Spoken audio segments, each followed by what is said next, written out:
खुद से जीतने वालों को मेरा सलाम। योगानंद जी ने पूछा, गुरुदेव, क्या सच में ऐसा संभव है? क्या विचारों में इतनी शक्ति होती है कि ये मेरी जन्मजात कमियां ठीक कर सकते हैं? हमारे सोचे गए विचारों का असर हम पर कितनी तीव्रता से होता है? जब परमहंस योगानंद जी को इसका जवाब मिला तो वो हैरान रह गए। बचपन से परमहंस योगानंद जी की पाचन शक्ति कमजोर थी, जिस कारण उनका वजन हमेशा कम रहता। वे थोड़ी मेहनत करने के बाद काफी थक जाते। अगर लंबी यात्रा कर लेते तो शरीर टूट जाता, जिस कारण वे कई बार हीन भावना महसूस करते। कॉलेज के दिनों में उनके कमरे में किताबों से ज्यादा टॉनिक और ताकत बढ़ाने वाली दवाइयों की लाइन लगी रहती। योगानंद जी ने अपच मिटाने और ताकत बढ़ाने के लिए कई इलाज किए, लेकिन कोई लाभ नहीं हुआ। फिर आश्रम आने पर योगानंद जी मन ही मन सोचा करते, क्या मैं इतने दुर्बल शरीर के साथ साधना कर पाऊंगा? परमहंस योगानंद जी कहते हैं, एक बार मैं आश्रम के बरामदे में बैठा था। एकाएक गुरुजी श्री युक्तेश्वर जी की नजरें मुझ पर आकर गड़ गई। उन्होंने अचानक कहा, अरे मुकुंद, तुम बहुत दुबले पतले हो। योगानंद जी कहते हैं, शायद गुरुजी ने मेरे अंतर्मन के विचार और हीन भावना पढ़ ली थी। योगानंद जी कहते हैं कि गुरुजी की इस बात ने मेरी दुखती रग को छू लिया। योगानंद जी ने कहा, गुरुदेव, मुझे भी मेरी धसी हुई आंखें और दुर्बल शरीर अच्छा नहीं लगता।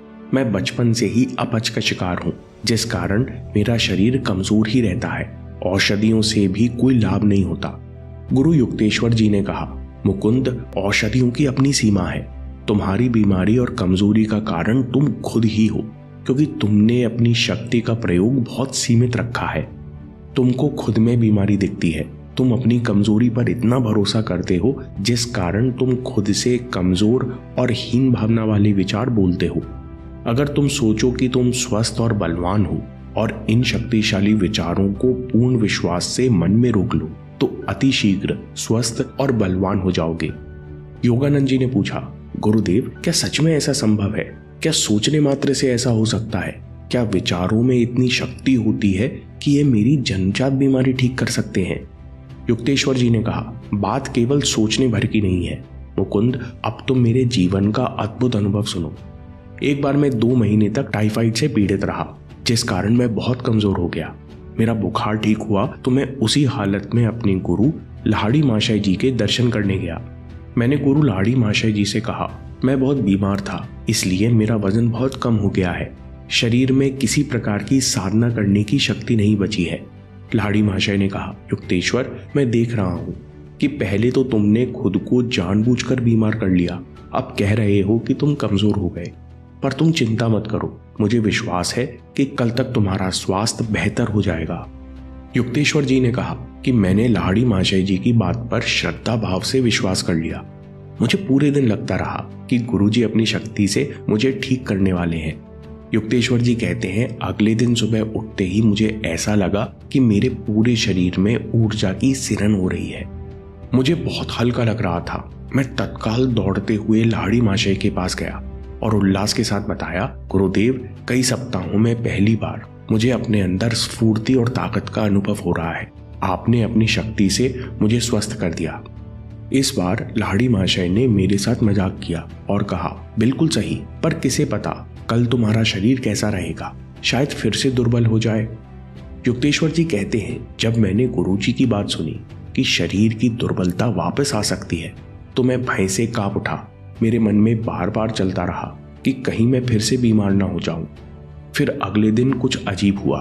मैं इतना बीमार हुआ कि मैं ठीक से चल भी नहीं पा रहा था। मैं बड़ी मुश्किल से लाड़ी महाशय के पास पहुंचा और कहा, गुरुदेव, मैं फिर से बीमार हो गया हूं। लाड़ी महाशय ने कहा, तो तुमने खुद को फिर से बीमार बना लिया। युक्तेश्वर जी ने कहा, गुरुदेव, भला मैं खुद को कैसे बीमार बना सकता हूं? ये तो आपके वचन हैं जो सत्य साबित हो रहे हैं। लाड़ी महाशय ने कहा, युक्तेश्वर, तुम फिर भूल कर रहे हो। ये तुम्हारी ही शक्ति है। पिछले 2 दिन के अनुभव से तुम समझ सकते हो, ये तुम्हारे विचार और विश्वास है जिन्होंने तुम्हें बारी बारी से स्वस्थ और दुर्बल महसूस कराया। युक्तेश्वर जी ने कहा, गुरुदेव, यदि मैं सोचूं कि मैं स्वस्थ हूं और मेरा वजन सामान्य हो गया है, तो क्या ऐसा हो जाएगा? लाड़ी महाशय गंभीरता से बोले, the body is literally manufactured and sustained by the mind. शरीर केवल मन का ही विस्तार है। शरीर मन से निर्मित है और मन के ही अधीन है।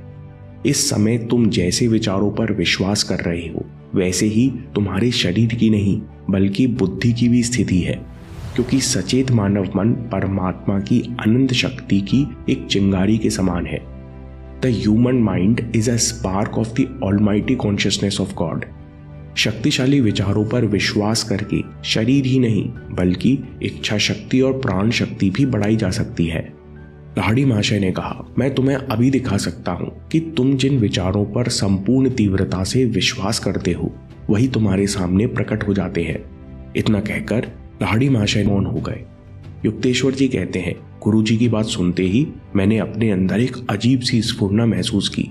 मैं बीमार था, मेरी हालत कमजोर थी, लेकिन मैंने उसी क्षण न केवल अपनी शक्ति में बल्कि वजन में भी वृद्धि महसूस की। युक्तेश्वर जी कहते हैं, उस शाम मैं धीरे धीरे चलकर घर आ गया और गहरी नींद सो गया। बीमारी की चिंता और तनाव पूरी तरह से गायब हो चुके थे। फिर अगले दिन जब मेरी माँ ने मुझे देखा तो घबराकर मुझसे पूछा, बेटा तुम्हारे शरीर में सूजन क्यों है? क्या जलाशोथ की बीमारी हो गई है? जलाशोथ की बीमारी में शरीर की टिश्यूज के बीच में ज्यादा द्रव्य फंस जाता है, जिस कारण शरीर में सूजन आ जाती है। युक्तेश्वर जी कहते हैं, मुझे कोई बीमारी नहीं हुई थी, बल्कि माँ को अपनी आंखों पर विश्वास नहीं हो रहा था कि उनके बेटे का शरीर रातों रात बिल्कुल वैसा ही हष्ट-पुष्ट हो गया है जैसा बीमारी के पहले था।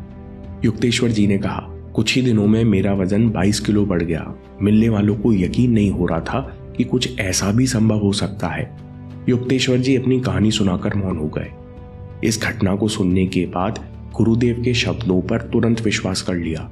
अपच की बीमारी और शरीर की कमजोरी को लेकर सारी निराशा गायब हो गई।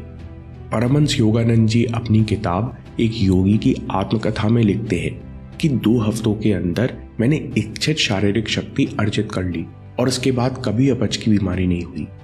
परमहंस योगानंद जी लिखते हैं कि शक्तिशाली विचारों पर विश्वास करो।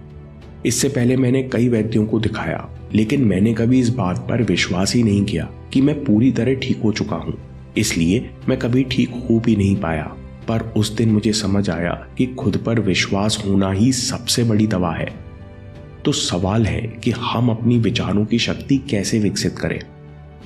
सबसे पहले हर स्थिति में अच्छाई देखो। परमहंस योगानंद जी कहते हैं, यदि कोई स्वयं को अक्सर विकृत विचार सोचने की अनुमति देता है तो उसका चेहरा भी वैसे ही विकृत हो जाता है।